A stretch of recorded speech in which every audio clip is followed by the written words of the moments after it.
အဲ့တော့စကီဘာကိုဘယ်လိုဆွဲရမလဲစကီဘာဘယ်လိုဆွဲမလဲဆိုတာစကီဘာကိုစကီဘာအော်ဒီဂရီနဲ့ဆွဲရတယ်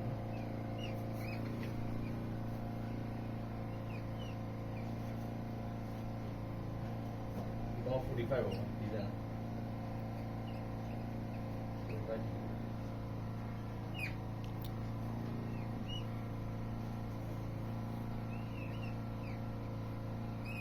60နည်းနည်းပြောရ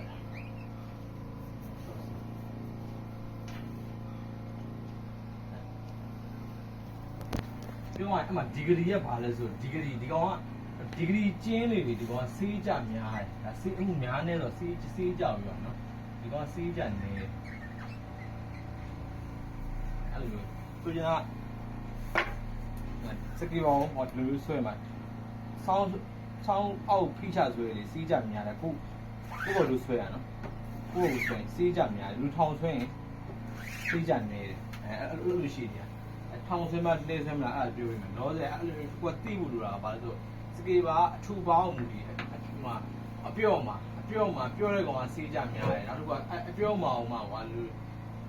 လူဖိဆွဲပိုးစေးကြများပြောရရင်ဘာနဲ့ကွာဆိုတော့ဘောပင်လူကြီးလေးဆိုတော့မှင်စုံနဲ့ရေးရတယ်မှင်ချောင်းနဲ့ရေးရတယ်အဲ့လိုပါပြောရရင်အရင်စေးကြနေရများတော့မို့အဲ့လိုမဟုတ်နော်မင်းဆိုလည်းရင်စေးပူကြရောတော့ပြည့်ရင်စေးကြမင်းချောင်းလိုက်ရင်စေးတော့မကြအဲ့တဘောအရင်ဘယ်လိုလဲချူရိုက်မဟုတ်ဘူးစေးကြကွာနော်အဲ့တော့ဒါတော့သိဘူးငါတို့ကစေးဆွဲတဲ့ခါမှာအဓိကမီစနစ်ကဟိုဟာစပီဆိုတော့လည်းလူတို့ကစပီဆိုလို့ဆွဲမှာနေးမြန်လေးနော်စပီအခုအပေါ်မှာပြောခဲ့တာဓမ္မစပြီဒီမှာဒီဂရီလေးစပီ pressure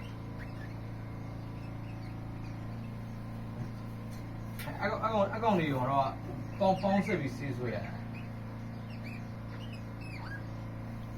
စပီရကြတော့ပြောရရင်ငါတို့ဘောင်မူလဲဆိုဆေးရုံမူနေတယ်ဆေးရရေစေးလို့ပြောလိုက်ရေစေးတော့ပါသေးပြူပဲနော်အဲ့လိုမှတ်ကြမယ်